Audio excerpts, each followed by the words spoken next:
So మొత్తానికి కాంగ్రెస్ పతనాన్ని ఒకసారి చూద్దాం. కాంగ్రెస్ పతనం ఎంత దారుణంగా ఉంది, కాంగ్రెస్ పతనానికి సంబంధించిన కారణాలు ఏందో ఒకసారి చూసే ప్రయత్నం చేద్దాం. ఇది కాంగ్రెస్ పార్టీకి సంబంధించిన పతనం. ఇప్పటికిప్పుడు ఎన్నికలు జరిగితే బీఆర్ఎస్దే ఘన విజయం. కాంగ్రెస్ ఏడాది పాలనపై ప్రజలలో అసంతృప్తి. గత బీఆర్ఎస్ పాలనే 100 రెట్లు నయమనే అభిప్రాయం. రాష్ట్రంలో ఇప్పుడు ఎన్నికలు వస్తే కారుకే ఓటు. హస్తం అడ్రస్ గల్లంతూ వచ్చే ఇది 21 సీట్లే. 87 సెగ్మెంట్లలో బీఆర్ఎస్ గెలుపు ఖాయం. ప్రతిపక్ష పాత్రలో బీజేపీ పూర్తి వైఫల్యం. ముఖ్యమంత్రిగా మళ్ళీ కేసీఆర్కే జనం ఓటు. జాతీయ మీడియా సంస్థ సర్వేలే వెల్లడి అంటూ కూడా చూస్తున్న పరిస్థితి కనబడుతుంది. అసలు ఏం చెప్పింది జాతీయ మీడియా అంటే ఒకసారి ఇక్కడ చూసే ప్రయత్నం చేద్దాం. ఇది సర్వే రిపోర్ట్. ఇక్కడ జిహెచ్ఎంసీకి సంబంధించి మొత్తం సీట్లు ఉన్నాయి. దాంట్లో 2023లో గెలిచింది ఒక స్థానం మాత్రమే. ప్రస్తుత అంచనాకు సంబంధించి 0. 2023లో 16 గెలుపు, ప్రస్తుత అంచనా 17. 2023లో 1, ప్రస్తుత అంచనా 1. ఇక 2023లో 7, ప్రస్తుత అంచనా 6 నుంచి 7. వాళ్ళ ఇతరులకు సంబంధించి అంటే కాంగ్రెస్ పార్టీకి సంబంధించి ఉత్తర తెలంగాణకు సంబంధించి 51 స్థానాలున్నాయి. దీంట్లో 33 స్థానాలను గెలుపొందింది. ఇప్పుడు ఎన్నికలు జరిగితే 7 నుండి 9 మాత్రమే గెలుచుకుంటుంది.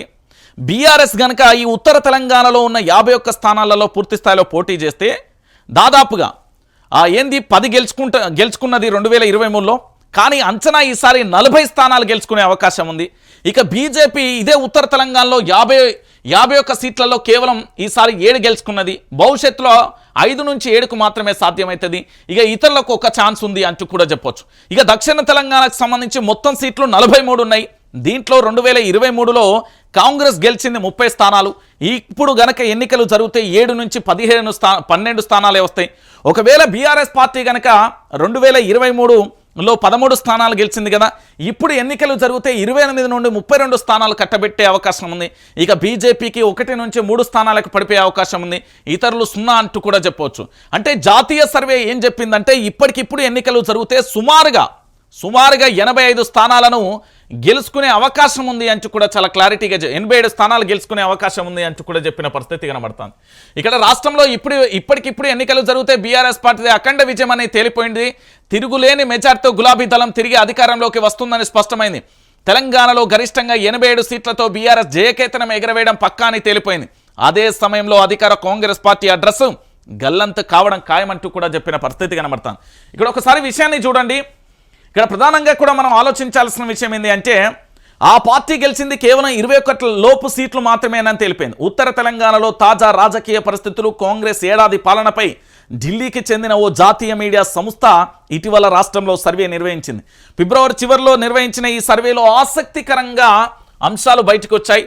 కాంగ్రెస్ ప్రభుత్వం ఏడాది పాలనపై ప్రజలు తీవ్ర అసంతృప్తితో ఉన్నట్లుగా ఇందులో వెల్లడైంది. ప్రజలు బీఆర్ఎస్ వైపే చూస్తున్నారని, ఆ పార్టీ వైపే సానుభూతి పెరుగుతుందని ఆ సర్వే పేర్కొన్నది.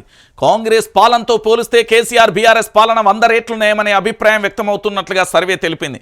మార్పు కోసం అవకాశం ఇద్దామనే ఉద్దేశంతో కాంగ్రెస్కు ఓటు వేశామని, అయితే అది తప్పు నిర్ణయంగా తేలిపోయిందని ప్రజలు అభిప్రాయపడుతున్నట్లుగా వెల్లడించారు.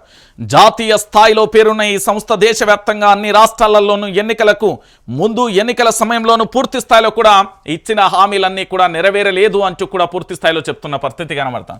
కాంగ్రెస్ పతనం మామూలుగా ఉండదండి. ఇప్పటికిప్పుడు ఈ తెలంగాణలో ఎన్నికలు కనుక జరిగితే మామూలుగా కాదు, కుర్రో ముర్రో అన్నట్టుగా ఒక రకమైన రాగం తీయాల్సిన పరిస్థితి ఏర్పడుతుంది. తెలంగాణ ప్రాంత ప్రజలు చాలా తెలివైన వాళ్ళు. ఇక్కడ ఒక నేచర్ ఉంటుంది. ఏంటి అంటే ఈ మట్టిలో పుట్టిన వాడికి పోరాట పశ్చిమ ఉంటుంది. ఈ మట్టిలో పెరిగిన వాడికి ఉద్యమ స్ఫూర్తి ఉంటుంది. ఈ మట్టిలో పెరిగిన వాడు ఈ మట్టి కోసం పోరాటం చేయడానికి చాలా ప్రాణాన్ని సైతం లెక్క చేయడు. అది పూర్తి స్థాయిలో హైదరాబాద్ ప్రత్యేక సంస్థానం ఉన్నప్పుడు కావచ్చు, లేదా దాని తర్వాత ఇక్కడ నిజాంకు సంబంధించిన పోరాటం కావచ్చు, ఆ తర్వాత తెలంగాణ ఉద్యమం కోసం సంబంధించిన పోరాటం కావచ్చు, ఇప్పుడు కావచ్చు. ప్రజలకు ఎప్పుడూ కూడా మార్పు కోరుకుంటారు, కానీ అద్భుతమైన మార్పే కోరుకుంటారు. గతంలో చిన్న మిస్టేక్ జరిగింది ఏంటి అంటే కొంతమంది వలసవాదులు, ఆంధ్రప్రదేశ్కు సంబంధించిన పెత్తందారి వ్యవస్థకు సంబంధించిన కొంతమంది వ్యక్తులకు సంబంధించి పూర్తి స్థాయిలో వాళ్ళకు ఏంది అంటే వాళ్ళ మోచేతుల దగ్గర నెల నెల జీతాలు తీసుకొని తెలంగాణలో అబద్ధపు అసత్యాలను ప్రచారం చేస్తూ అనేక రకాలుగా ఇబ్బందులు పెట్టే ప్రయత్నం చేసిర్రు అనేది వాస్తవం. సో మొత్తానికి కాంగ్రెస్ పతనం ఏ స్థాయిలో ఉందో కూడా మనం ఆలోచించాల్సిన పరిస్థితి కనబడుతుంది.